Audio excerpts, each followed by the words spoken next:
Start. Okay. Assalamu alaikum. عليكم. بسم الله الرحمن الرحيم وبه نستعين. أسعد الله صباحكم. I'm going to talk today about fracture healing and the concept of absolute and relative stability. Okay, our agenda today is going to touch on fracture healing, its types and phases. The second thing, we're going to discuss the concept of absolute and relative stability, their indications and how to achieve them.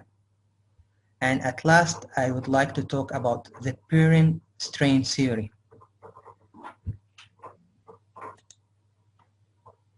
Now I'll start with fracture healing. We're going to look at fracture healing from a practical point of view. As you know, fracture healing is triggered by breaking of a bone. We often speak of the personality of the injury, that the bone is just like a plant in a soil. It does not stand alone. It is covered by the soft tissues, and through the soft tissues, it takes its blood supply. So if we have a severe soft tissue injury, that means we have compromise to the blood flow and the nourishment of bone. Now, we have to put in our consideration whether this fracture is closed or open, and why it is significant if we have an open fracture, because the probability of infection rises with open fractures. As you know, with open fractures, we usually classify them using the Castello-Anderson classification. And whenever we have a periosteal stripping, the classification goes to Castello-Anderson 3. Again, because through the periosteum or the periosteal envelopment of bone, the blood reaches to the bone.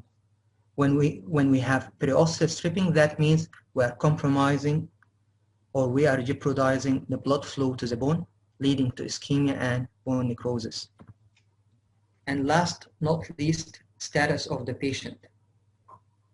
Patient might be a diabetic patient or having a chronic illness affecting his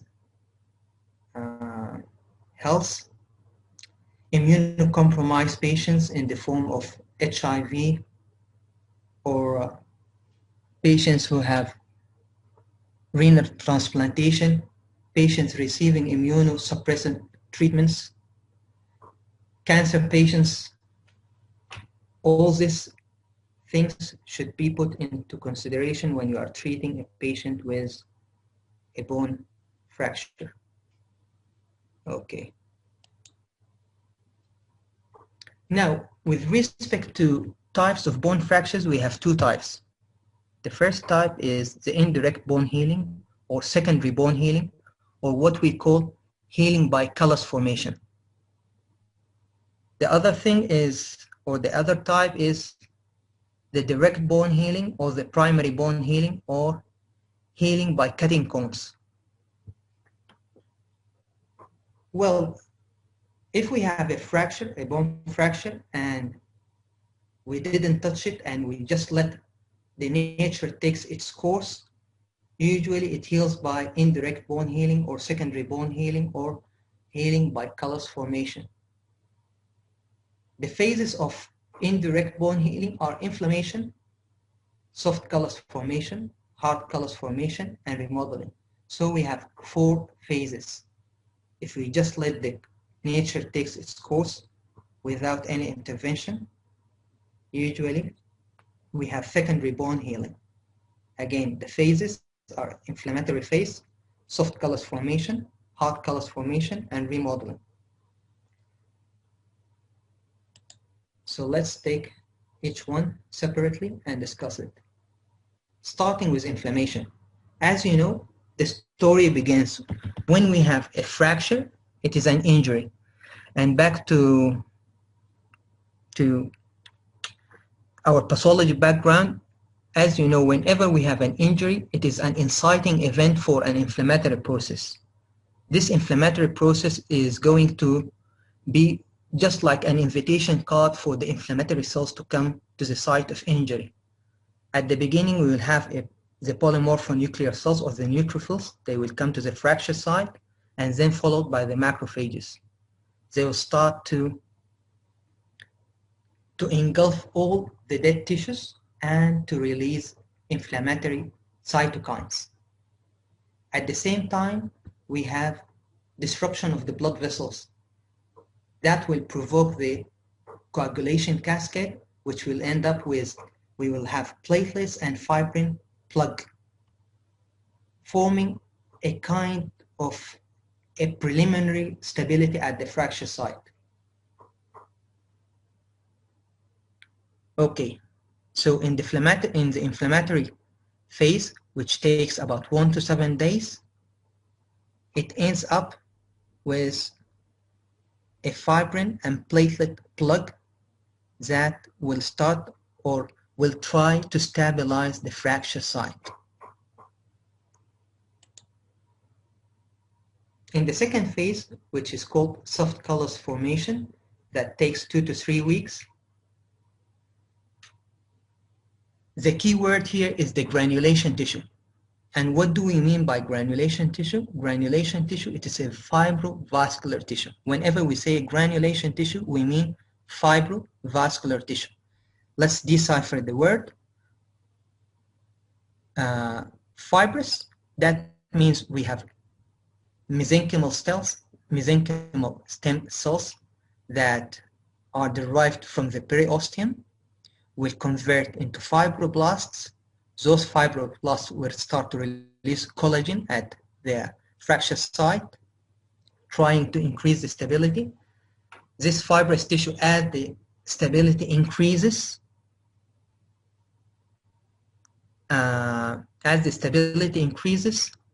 the mesenchymal stem cells will start to convert into chondroblasts.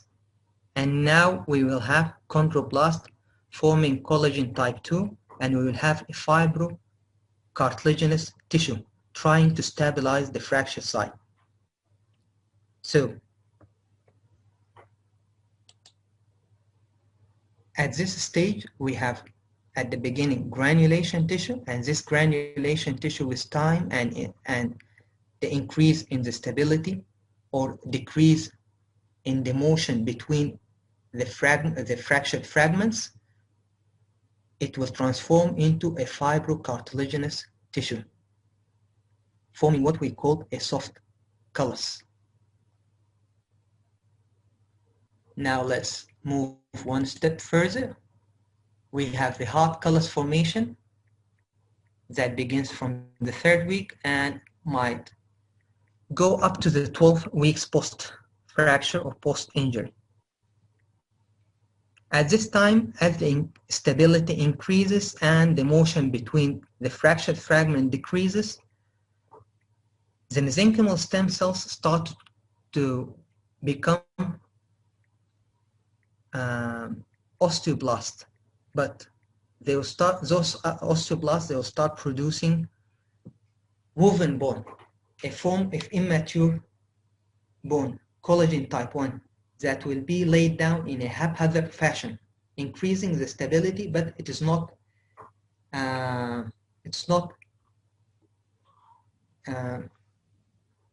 stress-oriented, stress or strain-oriented.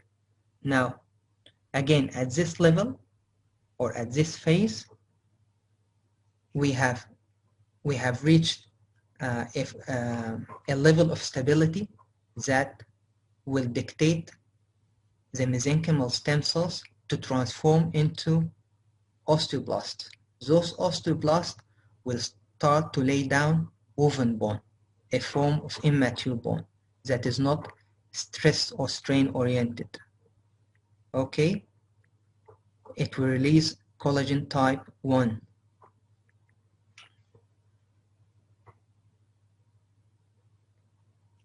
At last, we have remodeling, a process that might take months 2 years to finish or to complete. At this phase, the woven bone will be replaced or will be replaced by lamellar or mature bone. And as I mentioned in my previous talk, in the remodeling phase, we have what is called as the cutting cones. The cutting cones will start replacing the woven bone by mature lamellar bone, which is stress oriented. According to the stresses that you put on the bone, the structure will shape itself in order to take the loads without failing.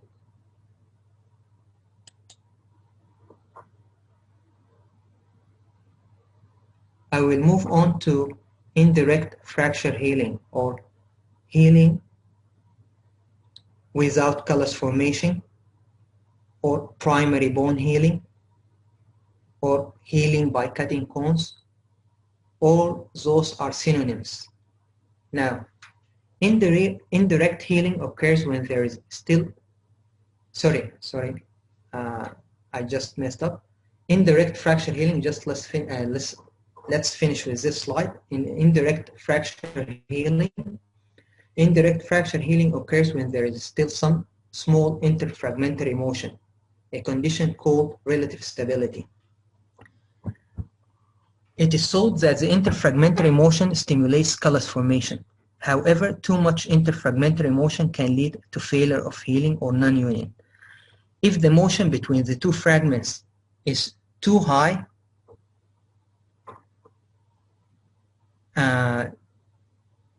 there will be a stop. What I mean by stop, you cannot progress from granulation tissue with the formation of fibrous tissue or fibrocartilaginous tissue to the next stage, forming woven bone. Again, if at the fracture site we have interfragmentary movement that is more than a certain value, that will lead to halt or stop in the progression of the indirect bone healing, and it will stop at the phase of soft tissue or soft callus formation, where we have fibrous tissue or fibrocartilaginous tissue. It will not move to the next phase, forming woven bone.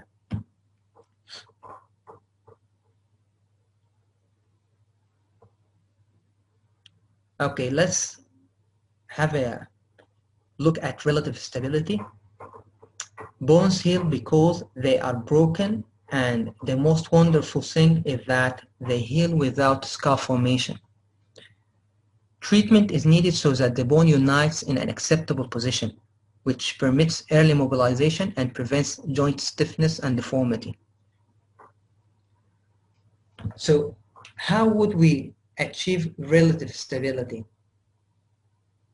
And by that we mean we have a micromotion at the fracture site that will not stop the healing process, and it will pass through the 4 stages: inflammatory, soft callus formation, hard callus formation, and remodeling. Usually, when we speak about relative stability, the indications for relative stability when we have diaphyseal fractures. Diaphyseal fractures of long bones, we would like to reach relative stability. We would like to have a micromotion at the fracture site. So what do we have in our armamentarium to use so we can achieve relative stability? We can use casts and splints. We can use tractions, skeletal tractions. Here are examples. We have a volar splint, some spica splint when we have a scaphoid fracture, a volar splint that we can use with distal radial fractures, ulnar gutter splint, we can use it with Voxer's fracture, sugar tongue splint, below elbow cast or some spica cast, below knee cast, and above knee cast. All those where we use them to achieve relative stability. And we have a micro motion at the fracture site. So the healing will be by callus formation. Types of skeletal traction for shaft of femur or diaphyseal fractures of the femur. We can use skeletal traction in the distal femur or proximal tibia. For tibial diaphyseal fractures, we can use a calcaneal skeletal traction.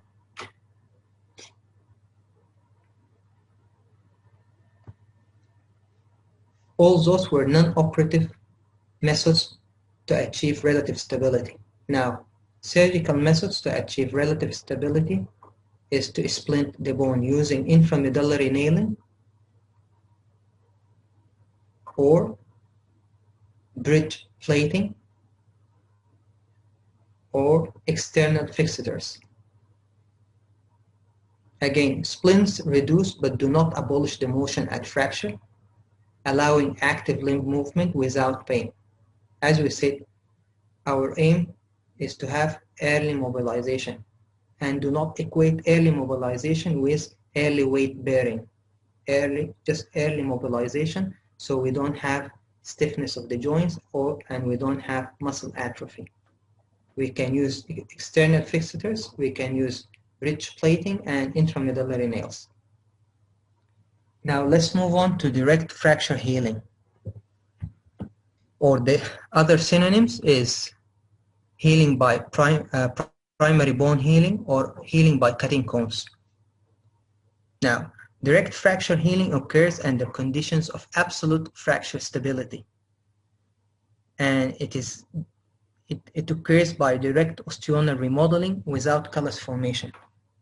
So, usually, the indication that we are trying to achieve absolute stability at the fracture site when we have intra-articular fractures. We don't want to have a callus in articular fractures.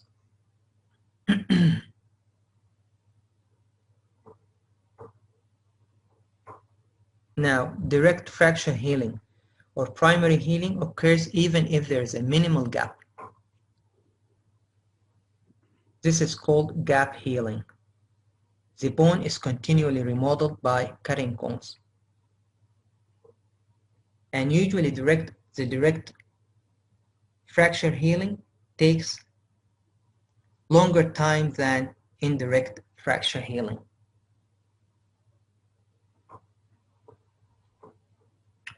Now, the cutting cone or the osteon, it is the basic construction unit, and it is also called Haversian system.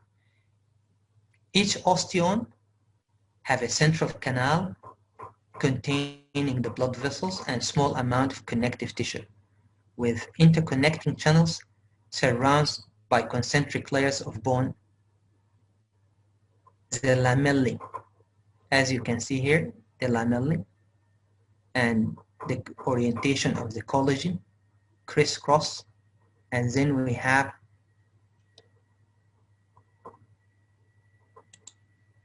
those are the lamellae, the orientation of the collagen filaments, and here we have the canal or the Haversian canal and the blood vessels. Okay, as you can see in the cutting cone, in the front line we have the osteoclast, and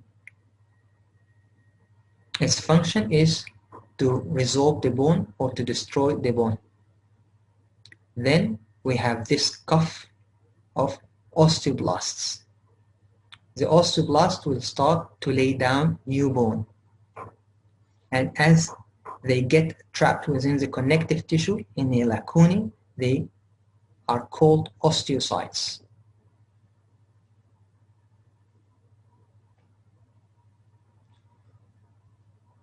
The osteoclasts are present where new bone is being resorbed. As we said, it is in the front line. The cutting cone we have in the front line, the osteoclast to resorb the bone. Then we have this cuff of osteoblast forming new bone.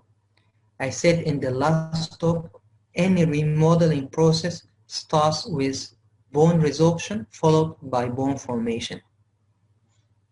Osteoblasts participate in the ossification process present when new bone is formed. Osteocytes are trapped within the bone lacunae, is active and in constant remodeling of bone. The osteocytes acts as mechanoreceptors, sensing the stresses or the loads on the bone, and accordingly it acts as a maestro, sending signals to other cells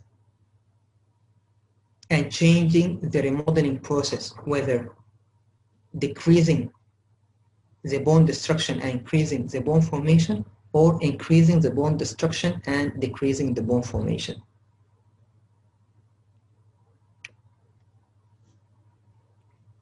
Now, absolute stability can only be obtained with surgery. The operative treatment depends on the location and fracture site. As I said before, usually the main indication for absolute stability is intra-articular fractures. And again, we can use absolute stability when we have simple fractures. Simple transverse fractures, usually we would like to have compression at the fracture site and absolute stability leading to direct bone healing or primary bone healing. How would we achieve that? We can achieve that by lag screws leading to compression at the fracture site. So the key word here is compression at the fracture site and healing by primary bone healing or by direct bone healing or by cutting cones. How we achieve absolute stability? It is operatively or surgically using lag screws or, as you can see here, compression plates.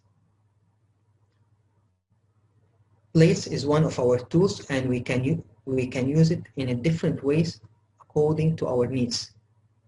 Compression plates are designed to cause compression at the fracture site, leading to absolute stability and healing by cutting cones or direct bone healing.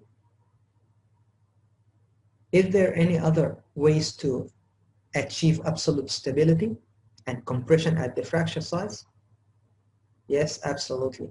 We have the buttress plates, which convert the shearing forces into compression forces, and we have the tension band principle, whether you are using a tension band and K-wires or even tension plating.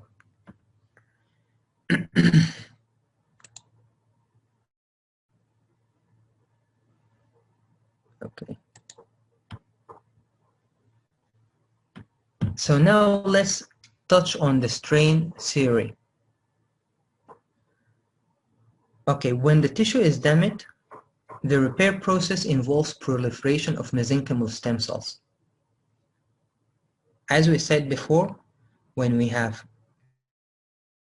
an injury, it starts with an inflammatory process usually. Okay, and we have the mesenchymal stem cells derived from the periosteum. According this mesenchymal stem cells will become fibroblast or chondroblast or osteoblast according to two parameters: the chemical environment, and the second thing is the strain at the fracture site. And what do we mean by the strain at the fracture site? It is the movement at the fracture site or the movement between the fractured fragments. Again, the two main parameters that will dictate the transformation of the mesenchymal stem cells into fibroblast, chondroblast, or osteoblast is the chemical environment at the site of the fracture and the movement, the interfragmentary movement or the strain at the fracture site. So the cell lineage they go on to differentiate will dictate the type of tissue and subsequently forms. Following a fraction, the degree of movement present between the bone ends is a major determinant in this cell differentiation. At the fracture site, movement can be described as strain, which is experienced by tissue surrounding the bone ends. Now, last time I defined what is the meaning of force or stress, and what is the definition of strain. And to consolidate the information, I will just repeat them again. Whether we are using the term force or strain, usually we use them as a synonyms, مرادفات, synonyms, مرادفات. طيب. A force, it is an action that causes acceleration of a mass in a certain direction. And when we would like to describe this force in an objective way, we use the stress. The stress, it is a terminology used to quantify the internal intensity of a force, and it is defined as force per unit area. Okay? The force can be in a different forms.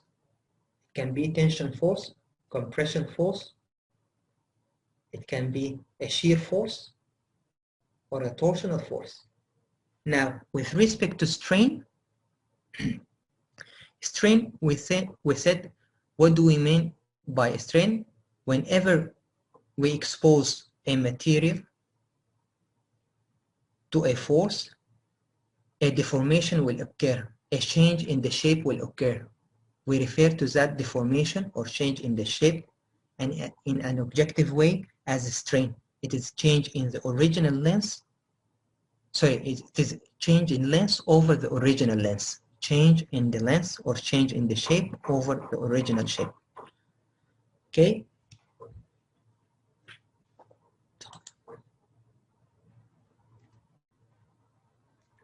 Now, Perin in the late 70s or the beginning of the 1980s came with his theory, original strain theory, and he described the concept of strain tolerance to predict how a fracture would respond to movement. In other words, different tissue types were able to tolerate different amounts of strain. At that time, they were not aware that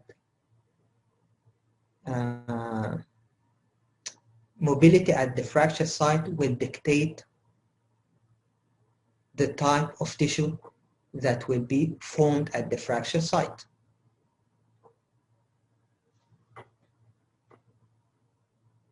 طيب معنى الكلام ده شنو يا جماعة؟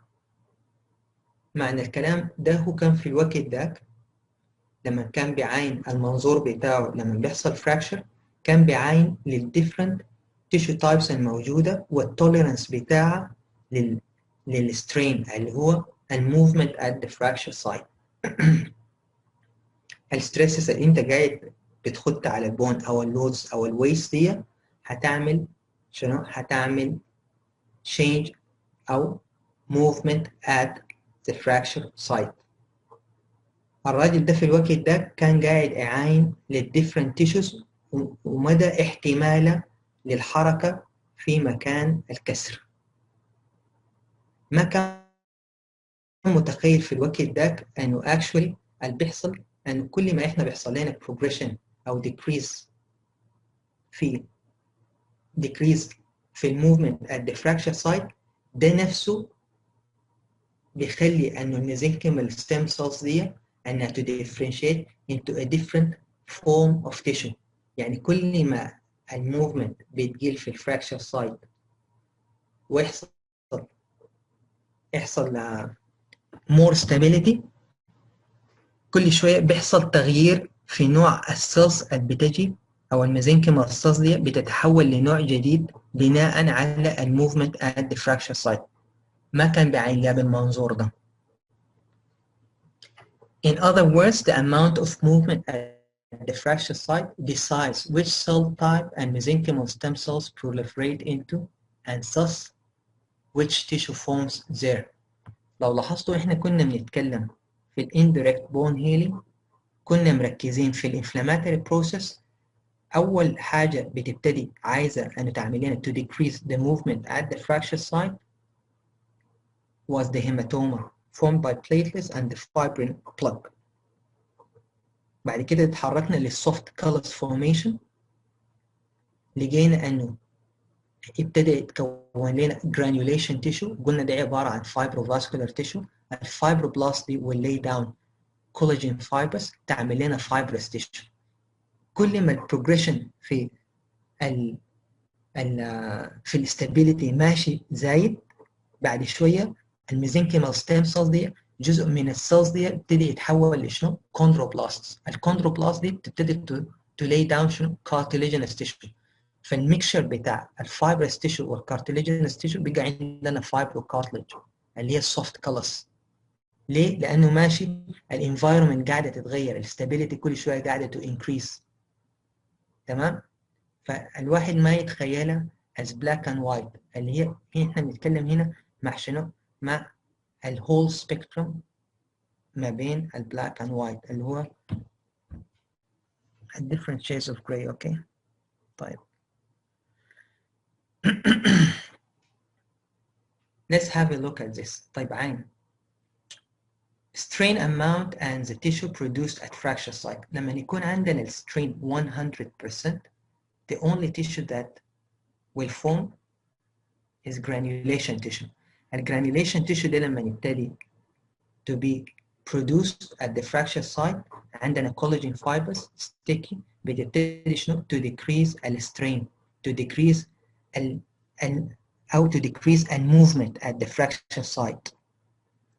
طيب مع الوقت الجرانيوليشن تيشو ده قاعد يتحول لنا أو يزداد كمية الفايبروس تيشو الموجود فيه، وقاعد شنو؟ الموفمنت دي to decrease، وبالتالي السترين change in length or the change in shape قاعد to decrease لغاية ما يصل لمرحلة يبقى مثلا 17% عندنا fibrous connective tissue.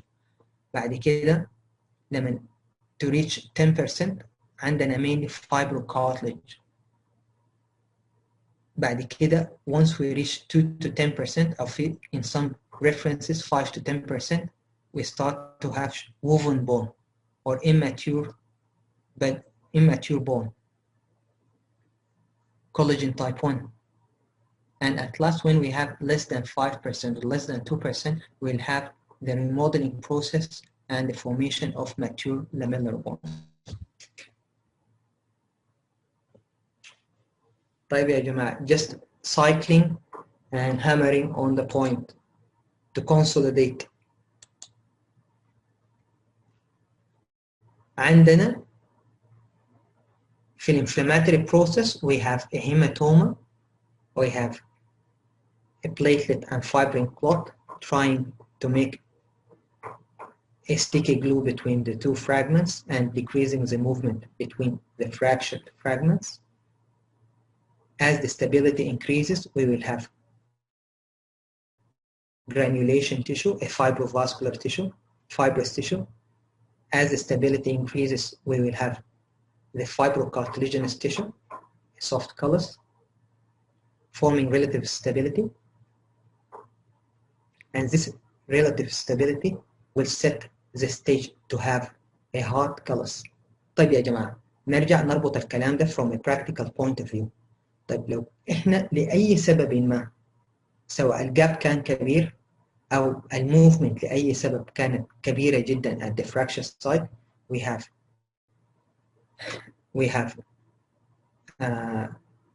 we have a large strain at the fracture site، أو تاني الموفمنت at the fracture site كبيرة، ده ما هيخلينا البروجريشن اللي انت شايفه الجميل قدامك ده ما هيحصل، اللي هو انه يبقى عندنا relative stability والسترين ينزل لغايه ما يوصل للفاليو اللي هي زي ما احنا شفنا قبل شويه هنا، ينزل لغايه 10% عشان يعمل لنا فايبروكارتيليجينس او سوفت كلس. طيب لو ما حصلت السوفت كلس دي ما تكونت زي الناس وقدرت تنزل لنا السترين ده ل 5 to 10%، احنا we are not setting the ground انه يحصل لنا شنو؟ النكست ستيب اللي هي انه يتكون لنا كلس او ووفن بون.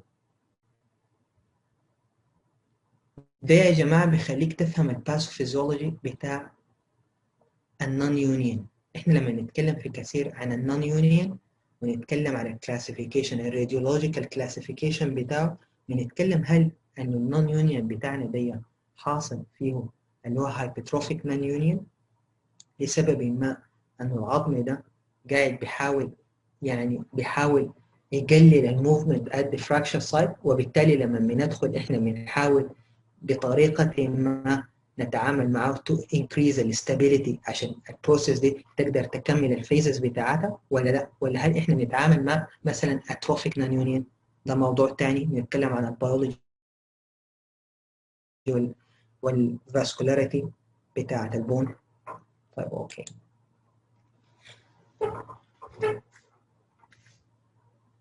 طيب once we have the hard colors، الهارد colors دي اللي هي عندنا adequate amount of woven bone، we will reach to absolute stability. Whenever we reach absolute stability, the remodeling process will start، اللي هو قلنا بشنو؟ by cutting cones عشان تفوم اللي هو لاميلر bone. Again fibrocartilage، relative stability، woven bone or immature bone، absolute stability formed by the accumulation of this woven bone. We will reach to absolute stability. Once we reach absolute stability, the remodeling process can start. طيب factors affecting strain. يا جماعة قلنا strain، what is the definition of strain؟ الstrain ده قلنا عبارة عن a deformation أو change in length. How do we quantify it؟ Change in length over the original length. Now, mainly it is determined by stability of the fracture relative to the fracture gap. طيب الstrain قلنا equal to the change in length over the original length. فهو عبارة عن حاجة proportional، it doesn't have a value.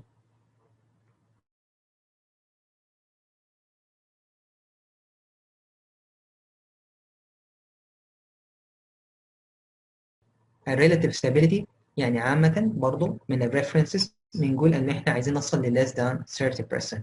لو عايزين نصل ل absolute stability usually عايزين ال stability at the fracture site ان تكون ال strain less than 5%. طيب ال fracture gap خلينا نحاول to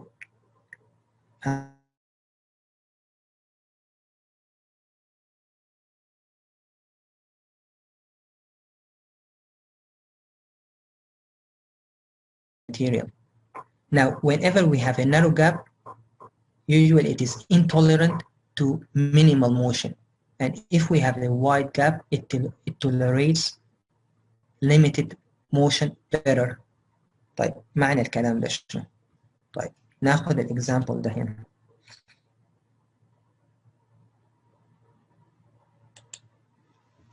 عندنا هنا let's assume we have a fracture and we have a gap between the two fragments. This gap is 10 millimeters. Okay. Now whenever we apply a tension stress or a tension force, this gap will open reaching 20 millimeters. So if we would like to calculate the strain will equal to the change in shape, which is 20 minus 10 over the original length, which is 10. That is 10 over 10, which is equal to 100%. So in this environment, the mesenchymal stem cells will form fibroblasts. With such movement at the fracture site, the mesenchymal cells will form fibroblasts. Those fibroblasts will start laying down collagen of fibrous tissue and trying to decrease the strain or the movement at the fracture site till reaching to a certain level, and then it will progress to a fibrocartilaginous tissue. طيب من المثال ده برضو الشيء الملاحظ انه لما يكون عندنا الفراكشر جاب صغيرة معناها السترين at the fracture site usually يكون high. طيب let's assume انه احنا عندنا comminuted fracture. تمام؟ comminuted fracture, the length between the two fragments is 50 millimeters. طيب لما ناخد tension force او load على البون دي بيحصل انه الجاب ده to increase from 50 to 60.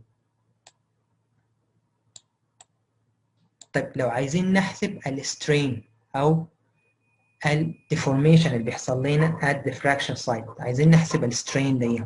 السترين will equal to 60 minus 50 over 50 اللي هو 10 over 50 which is equal to 20% bridging.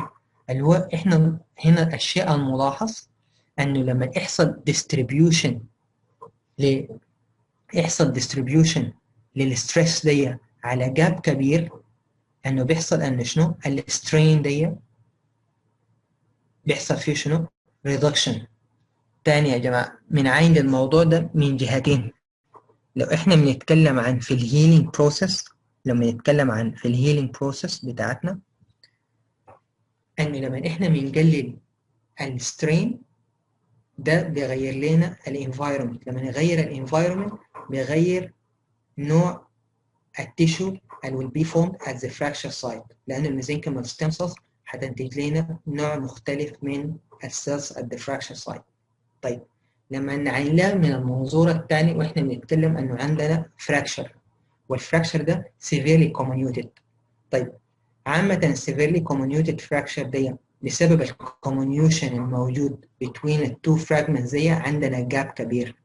لما نجي نوزع الستريس دي على الجاب الكبير دي بنلقى السترين عامة الموجود at the fracture site is lower than أن يكون عندنا simple fracture والجاب صغير.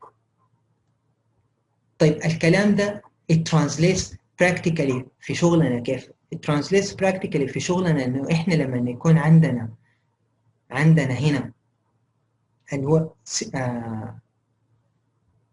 small gap، ان احنا بنحاول في السيمبل fractures دي انه طيب نستفيد من الوضع ده وانه we go to achieve اللي هو absolute stability، وننتقل طوال الى المرحله بتاعه الريموديلينج.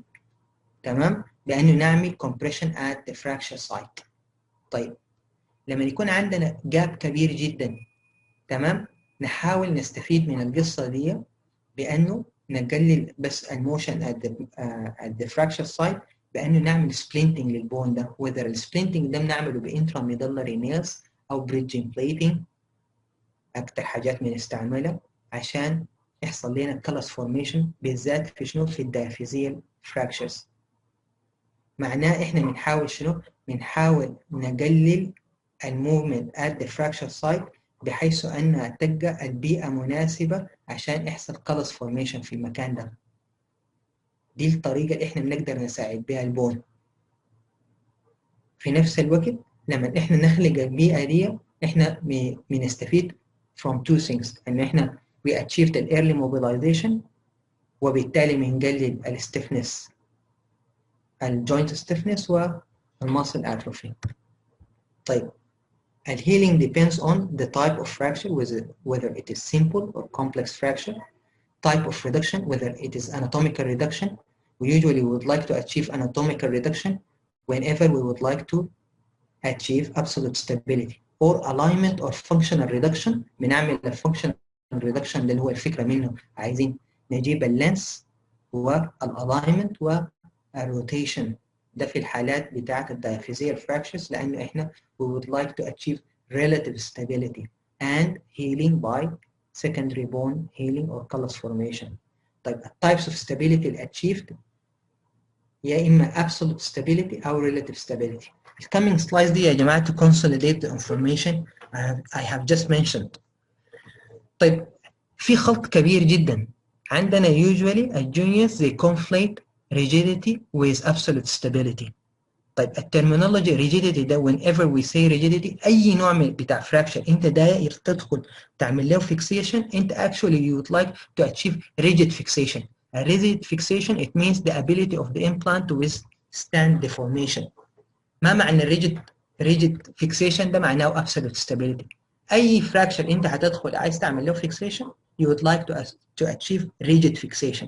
ليه؟ لانه عايز early mobilization، عايز الامبلانت بتاعك اللي انت هتركبه ده to withstand the deformation لغايه ما يحصل الهيلينج للبون. طيب الترمينولوجي stability is the ability of the fracture to withstand functional load. تمام؟ طيب what are the conditions that we require to achieve absolute stability? We need no micro motion at the fracture site. تمام؟ We would like to have anatomical reduction. طيب how? Usually by open reduction. Most of the time when we would like to have anatomical reduction we need انه احنا to open ونعمل زي ما بيقولوا reduction، بعد كده we fix الريدكشن اللي عملناه دي بانه نعمل شنو في اخر حاجه interfragmentary compression. This is the key word for achieving primary bone healing يا جماعه. interfragmentary compression سواء بلاج سكرو او compression plates او قلنا even buttress plates او tension band principle. سواء انت you used tension band and K-wires او plates. طيب relative stability. With relative stability we will have a micro motion. معناه عندنا calculated motion at the fracture site that will allow healing by callus formation. طيب هنا المطلوب مننا شنو؟ we would like to have functional reduction. عايزين length alignment وعايزين ان شنو يكون عندنا no rotation. طيب we could achieve it by open reduction and by minimally invasive techniques زي الميبو. طيب هنا اللي بنعمله عبارة عن fracture splinting سواء ب intramedullary nails or bridge plating أو external fixators. Just to consolidate again. طيب interfragmentary compression معناه we achieve it by open direct reduction using lag screws or dynamic compression plates. We would like to have or to abolish the motion at the fracture site, achieving absolute stability and healing by direct bone healing or healing by cutting cones or primary bone healing. Now, when we splint, we can achieve this by minimally invasive or indirect reduction. We are going to use nails or locked plates or bridge plates. ما بالضرورة locked plates يا جماعة. Nails or bridge plating. Reduce the fracture and we will have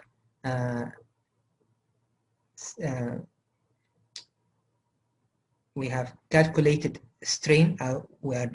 we're reducing the strain to a level that we will have relative stability, and by achieving relative stability we will have indirect bone healing or secondary bone healing or healing by callus formation. Now I think I come to the end, or I came to the end of my talk.